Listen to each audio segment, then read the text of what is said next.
Halo semuanya, apa kabar? Assalamualaikum warahmatullahi wabarakatuh. Bertemu lagi dengan saya di sini Satrio, dan ini adalah catatan misteri. Bolak-balik ganti nama akun ini nggak apa-apa lah ya. Yang penting cerita horornya tetap seru-seru buat kalian. Minimal bisa menghibur malam-malam kalian sebagai dongeng sebelum tidur gitulah ya. Tapi kali ini saya akan menceritakan sebuah pengalaman horor seorang tukang bakso yang sebut saja namanya Pak Burhan.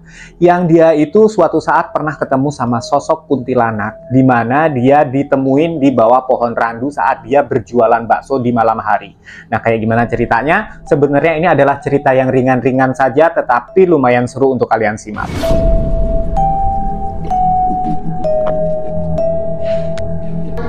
Gaduh hiji boneka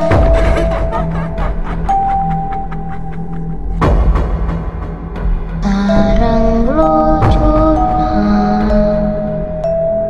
Jadi ceritanya Pak Burhan ini memanglah seorang penjual bakso yang sudah cukup terkenal. Jadi dia berjualan bakso itu udah cukup lama gitu guys. Dia itu berjualan bakso di satu kampung. Biasanya dia mulai berjualan bakso itu di sore hari sampai malam hari. Tapi malamnya tuh nggak bisa terlalu malam, nggak pernah terlalu malam. Karena memang baksonya itu terkenal enak dan juga laris. Tapi pada suatu hari, di hari Minggu malam Senin yang biasanya baksonya itu laris banget nih. Dan hari itu dia sengaja bawa stok bakso itu lumayan banyak gitu. Karena dia yakin banget kalau baksonya dagangannya bakal laris hari itu.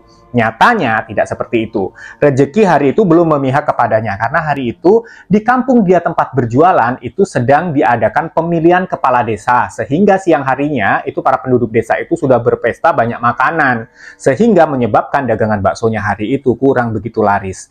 Biasanya dia jam 7 malam selepas isya tuh dia udah pulang tuh sampai rumah. Tetapi hari itu, di hari Minggu malam Senin itu, ternyata dia itu nggak laku. Sampai jam 9 malam nggak ada satupun orang penduduk kampung yang beli baksonya dia. Menyebabkan dia itu capek, lelah, dan memutuskan untuk beristirahat di sebuah pohon randu. Di sini aku juga sedikit bingung sih, kenapa dia lelah terus beristirahat di bawah pohon randu. Kan padahal pohon randu itu memang terkenal angker ya di mana-mana ya. Nggak cerita dia beristirahat di bawah pohon randu dengan tetap berusaha menjual baksonya, memukul-mukul mangkok baksonya dia, ting ting ting ting ting ting kayak tukang bakso biasanya gitu loh.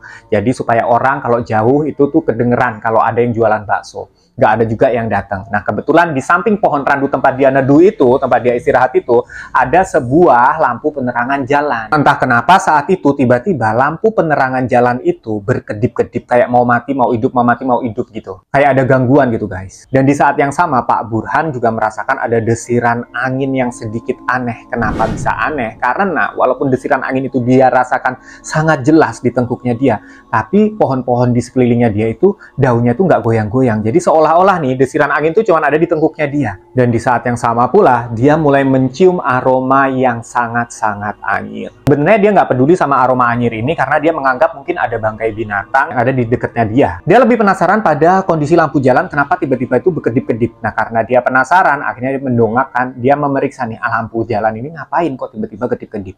Nggak sengaja di saat dia mendongak ke atas ke arah lampu jalan tuh, dia mendapati ada sosok perempuan berbaju putih yang duduk nangkring di salah satu dahan pohon randu. Menyadari itu bukan manusia kan, karena nggak mungkin ada perempuan malam-malam jam 9 malam nongkrong di atas pohon randu kan.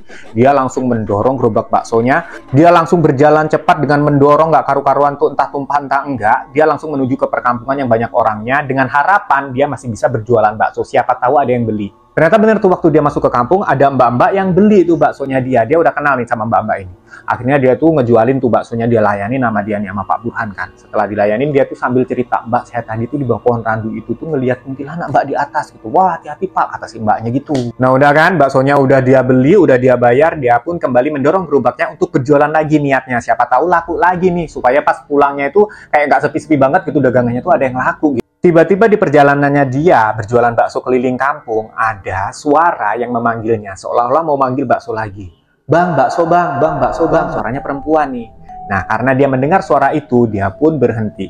Dia nunduk dengan niat untuk menyalakan lagi, untuk membesarkan api kompornya dia untuk ngangetin kuah baksonya itu loh guys. Pas dia nunduk, dia melihat sepasang kaki. Yang anehnya itu tuh nggak pakai sendal, nggak pakai sepatu. Nah, ini siapa nih malam-malam nggak pakai sendal, nggak pakai sepatu, mau beli bakso nih malam-malam gini gitu kan. Akhirnya Pak Burhan karena penasaran nih dari kaki, dia langsung mengalihkan pandangannya tuh ke atas untuk melihat ini wajahnya siapa nih, kenal apa enggak. Karena memang Pak Burhan ini secara sudah berbelas-belas tahun jualan bakso di kampung itu, dia udah hampir hampir kenal semua warga gitulah. Nah, pas dia ngelihat mukanya si mbak-mbak yang manggil baksonya itu, ternyata itu adalah sosok kuntilanak yang tadi itu nangkring di atas pohon randu itu, guys. Melihat itu semuanya, dia kembali lari terbirit-birit untuk memutuskan diri untuk pulang saja, nggak jadi jualan bakso. Entah itu hari itu sepi, rame, atau rugi berapa, dia nggak peduli. Yang penting dia nggak mau ketemu sama itu kuntilanak. Akhirnya dia pun berjalan terburu-buru sambil bawa gerobak baksonya itu, dan sampailah dia ke rumahnya. Yang rumahnya itu sebenarnya juga harus keluar dari kampung itu, tapi nggak terlalu jauh gitu loh.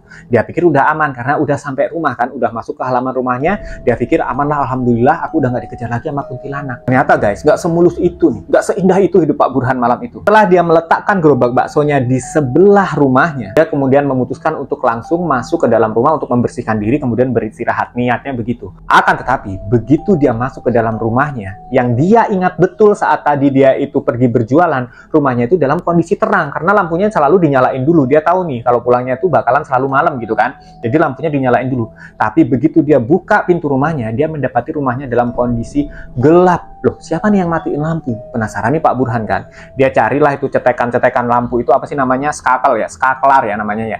Dia cari, ya kebetulan adanya itu di belakang lemari pakaiannya dia. Dia cari, sembari nyari itu dalam kondisi gelap, dia melihat ada tirai jendelanya dia yang sepertinya itu kok goyang-goyang, padahal nggak ada angin, orang di dalam rumah. Dan cuaca di luar juga nggak hujan, nggak ada angin gitu. Tapi kenapa tirai rumahnya itu goyang-goyang? Karena Pak Burhan penasaran, dia amati, kok goyangannya aneh. Ternyata begitu dia memperhatikan secara lebih detail lagi, ternyata tirai yang bergoyang-goyang itu bukanlah tirai guys, tetapi adalah sosok kuntilanak yang dari tadi ngintilin dia. Ya, kuntilanak yang tadi ada di pohon randu itu ngikutin Pak Burhan sampai ke rumah guys. Nah, melihat kenyataan bahwa sosok yang di depannya dia itu adalah sosok kuntilanak yang dari tadi ngikutin dia nih, yang si nggak tahu diri ini, kuntilanak ini nih. Udah beli kagak tapi gangguin dagang bakso, iya gitu. Dia akhirnya buru-buru nyari cetekan lampu ini. Dinyalainnya lah lampu ruangannya itu kan, akhirnya nyala. Alhamdulillah sosok kuntilanak tersebut hilang seketika ketika lampu ruangannya itu menyala. Tapi ya nggak tahu ya, setelah ruangannya nyala itu sebenarnya kuntilanaknya masih ada di situ, cuman nggak kelihatan doang, atau memang bener-bener udah hilang.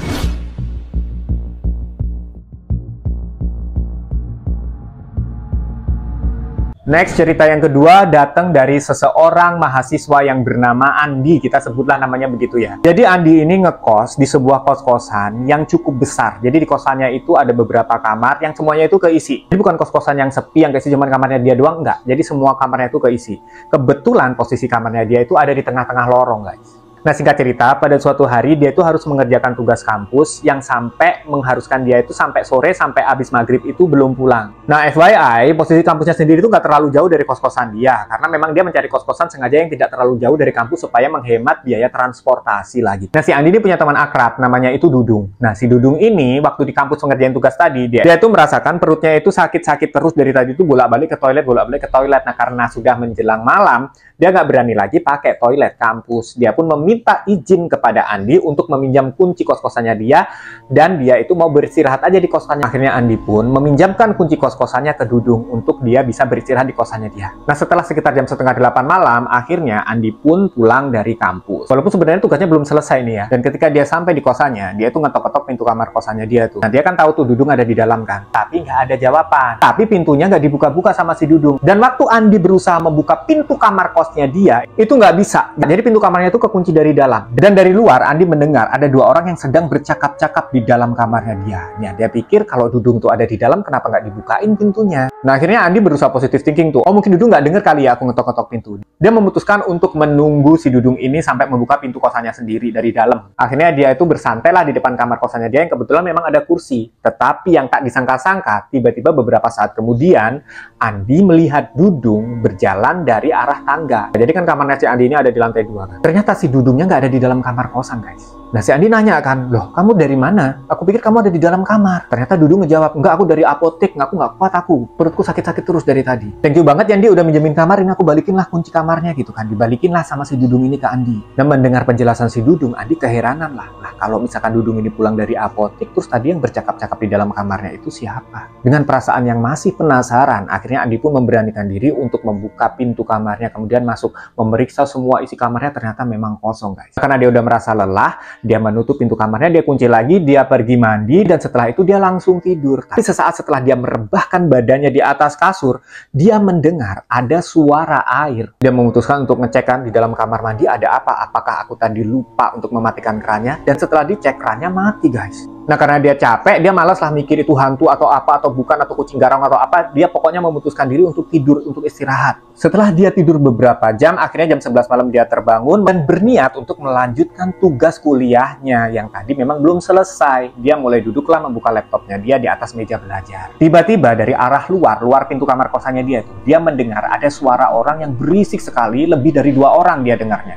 Suaranya itu cekikikan, suaranya itu kayak suara orang yang bercanda-canda cekikikan, tapi nggak serem sebenarnya, kayak suara orang bercanda-canda aja di luar kamarnya dia. Dia memutuskan untuk bangun dari kursinya dan memeriksa di luar, kira-kira ada siapa nih, kok malam-malam berisik. Setelah dia cek, dia buka kamar kosannya, ternyata nggak ada siapa-siapa. Kosong, itu lorong sepi banget karena emang udah hampir tengah malam. Dia tutup lagi, dia balik lagi ke meja belajar untuk melanjutkan tugas. Belum juga beberapa detik, dia duduk di kursi belajarnya. Tiba-tiba dia mendengar suara itu lagi. Karena dia penasaran, dia cek lagi. Dia buka pintu kamarnya, dan dia kaget banget, guys. Ternyata di luar kamar kosannya dia mendapati ada 3 sosok hantu yang wujudnya itu adalah kepala tanpa badan. Jadi kepala buntung yang melayang-layang, dan dia itu memang kayak ngobrol satu sama lain dengan bahasa yang dia nggak ngerti. Dengan lidah menjulur dan air liur yang terus menetes dari mulut-mulut mereka. Jadi ternyata sedari tadi yang dia dengar bercakap-cakap di dalam kamar, kemudian dia mendengar ada keran terbuka di dalam kamar mandi, kemudian ada suara gaduh di lorong kos-kosan,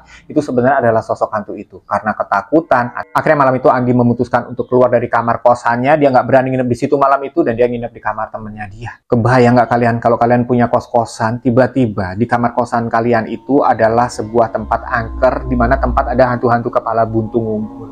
Oke, Darlaku semuanya, thank you banget udah mau menyimak video ini dari awal sampai akhir. Lain kali aku akan membuat lebih banyak lagi. Mungkin channel ini akan aku khususkan untuk menceritakan cerita-cerita horor untuk kalian semuanya.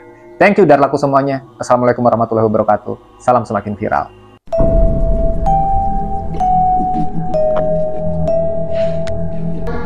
Gaduh hiji boneka